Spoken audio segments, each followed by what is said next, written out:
Le Niger vous accueille les bras ouverts, faisant de vous même conseiller spécial du président Tiani, avec un passeport diplomatique à la clé. Qu'est-ce que cela signifie pour vous, Kémy Séloa? Je n'ai pas de plus grande émotion. Et je tiens à profiter de cette occasion pour exprimer ma gratitude vis-à-vis d'un aîné que je considère comme un père sur le terrain de la politique institutionnelle. Quelqu'un qui aime son peuple et qui aime l'Afrique et en perd la raison, le général Tiani. Et tous les membres augustes du CNSP qui ont décidé de risquer leur vie pour retrouver la souveraineté de leur pays.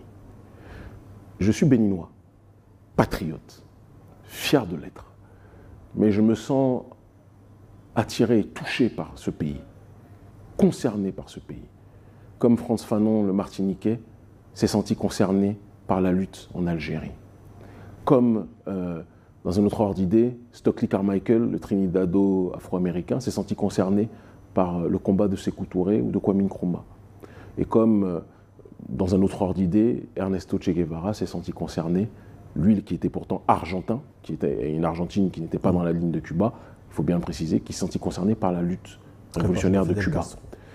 Et cette démarche, au moment où l'oligarchie française me déchoit de sa nationalité pour tenter de me restreindre dans mes mouvements, ce qui n'a évidemment pas marché, cette démarche est un symbole pour beaucoup d'Africains. Je le vois depuis que ça a été rendu public, dans les rues, un peu partout. Beaucoup de gens sont émus parce qu'on est en train de montrer au reste du monde qu'avant de s'allier à un tel ou un tel, lorsque les Africains s'unissent, ils sont imbrisables. J'ai d'autres alliés, tout le monde le sait, dans le Sud global, et je voyageais dans différents endroits avec diverses stratégies et divers documents d'autres alliés de ce Sud global. Mais avoir ce document du pays aujourd'hui sur le terrain géopolitique, de la géopolitique africaine le plus révolutionnaire qui existe, pour moi c'est une émotion particulière.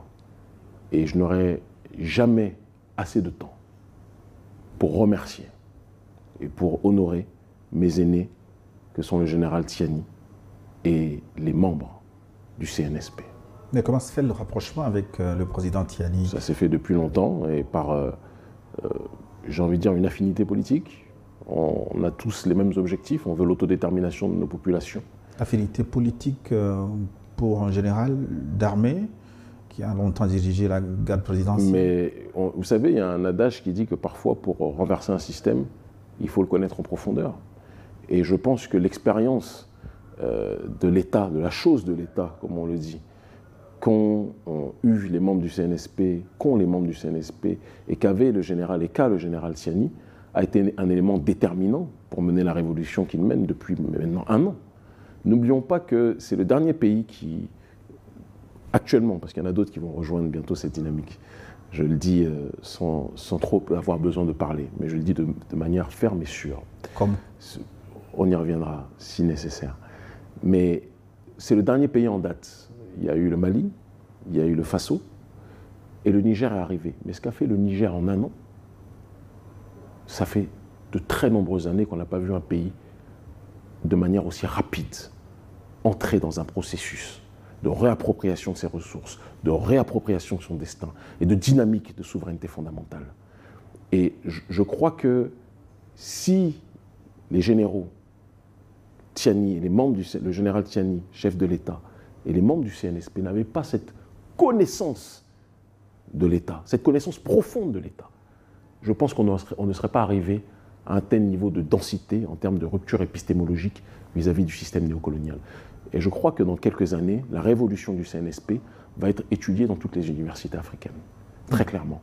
Parce qu'on est là, dans la révolution centrale du panafricanisme au XXIe siècle, avec un gouvernement qui a pris ses responsabilités, des gens qui ont pris leurs responsabilités, qui ont décidé de tout risquer pour faire basculer un système qui était là, un système qui nourrissait en électricité, en uranium, l'oligarchie française et l'Occident, pendant que notre peuple crevait, et qui a fait en sorte de renverser la table pour qu'aujourd'hui, progressivement. C'est un combat difficile parce qu'on a des ennemis puissants en face.